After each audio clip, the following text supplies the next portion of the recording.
रायगड, महाराष्ट्रासह देश विदेशातील ताज्या बातम्या पाहण्यासाठी मॅक्स इंडिया लाईव्ह चॅनलला सबस्क्राईब करा आणि बेल आयकॉन दाबायला विसरू नका.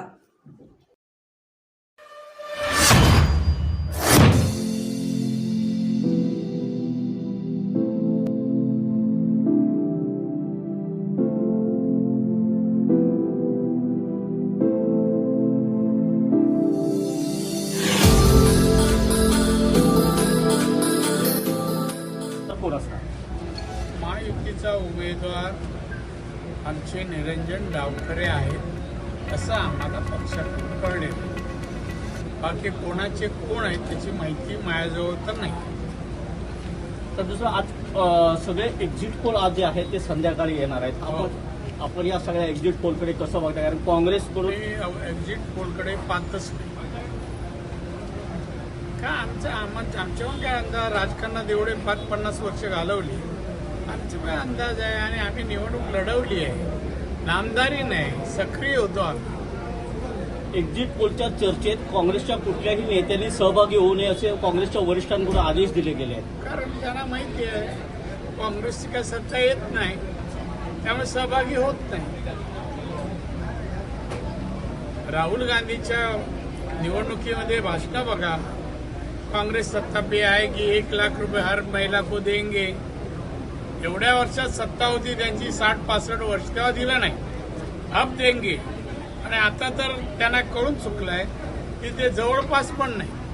तर तुम्ही मगाशी असं म्हणलात की महायुतीच्या सर्व घटक पक्षांनी सलोख्याने राहिलं पाहिजे. अशा वेळेला छगन भुजबळांची जी विधानं येत आहेत ती महायुतीत कुठेतरी विवाद आहे असं दाखवणारी आहेत. विवाद नाही, असे विवादाचा प्रश्न नाही. त्यांनी आपलं मत बोललेत, आमचे वरिष्ठ त्यांच्याशी बोलत आहेत. पत्रकारांनी नोंद घ्यावं असं काही नाही, तो आपसातला आहे.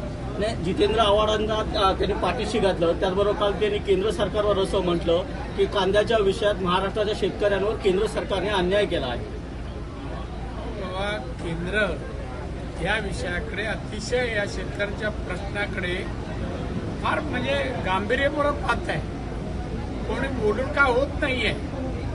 आणि भुजबळांना, ते मंत्री आहेत, महायुतीतले मंत्री आहेत, एखादी गोष्ट जनहिताची, लोकहिताची असेल तर केंद्राकडे कसं बोलावं, संपर्क कुठं कसा साधावा हे त्यांना माहिती आहे चांगलं.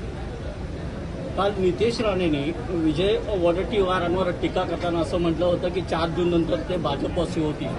याला विजय वडेट्टीवारांनी आज असं उत्तर दिलंय की नारायण राणे यांचा 1.5 लाखांनी कोकणात पराभव होतोय, त्याच्याकडून लक्ष विचलित करण्यासाठी नितेश राणे हा विषय काढतायत. डुबते जहाज में कौन बैठेगा, काँग्रेस चलता हुआ जहाज आहे.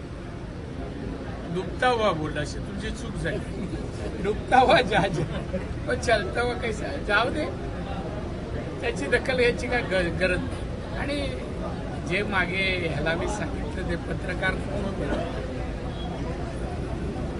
केसरकर, हे तुम्ही करताय TV9. दुसरं काही नसेल, आमच्या फेवरचं नसेल तर विचारू पण नका. नाही, मी तुम्हाला सांगतो सिरियसली, निवडणुकीत मी फार ऐकलं, बीजेपीत आहे म्हणून आपण सांगितलं, आमच्या पालकमंत्र्यांनी सहनशीलताचा प्रत्यय आणून दिला. हे जास्त वेळ मी टिकू शकत नाही, ते माझा स्वभाव नाही. माझा साहेब, शेवटचा प्रश्न. नाही, अजिबात नाही. तू विचारून नको. विचारायचं असेल तर आमच्या फेवर असेल तर विचार. 4 तारीखला गुलाल, उद्या 4 तारखेला निकाल लागणार आहे. अशा वेळेला आपण कॅन्डिडेट आहात, खरंच धाकधूक वाटते की नेमकं धाकधूक माझ्या आयुष्यात मी कशाचीच वाटत, कशाची वाटत. उत्सुकता कशाला, मी विजयी होणार आहे. आणि कुठल्या निवडणुकीत जेव्हा आपण जातो तेव्हा ती मी जिंकणारच असं नाहीये. पण या निवडणुकीत जे माझ्या कार्यकर्त्यांनी काम केलं आणि ज्या प्रकारे प्रतिसाद लोकांनी दिला आणि भारतीय जनता पक्षाने किंवा RSSच्या कार्यकर्त्यांनी जो योगदान दिलं, माझं यश 100%. कार्यकर्त्यांनी रॅलीची तयारी केली आहे. हो, गाड्या बिड्या सगळं काही, झेंडे विंडे सगळी तयारी आहे. फक्त पत्रकारांसाठी वेगळी एक गाडी ठेवली. आपला एक राजकीय अभ्यास म्हणून 48 पैकी किती जागा महाराष्ट्रात मिळतील? अभ्यासक असतो तरी मी ह्या वेळेला ही आकडेवारी देणं पक्षाला पोषक नाही, महायुतीला नाही. चांगली गोष्ट आहे, आम्ही चांगली लढत दिली. पण मग आज प्रत्येकाची वेगवेगळी आकडेवारी आहे. म्हणजे आमच्यामध्ये मतभेद विना दाखवायचे नाही कोणालाही.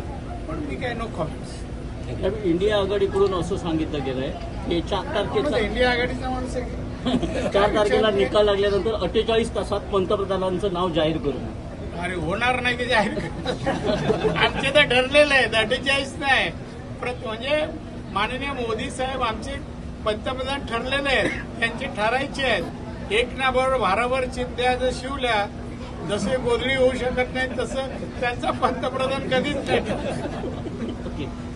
थँक्यू.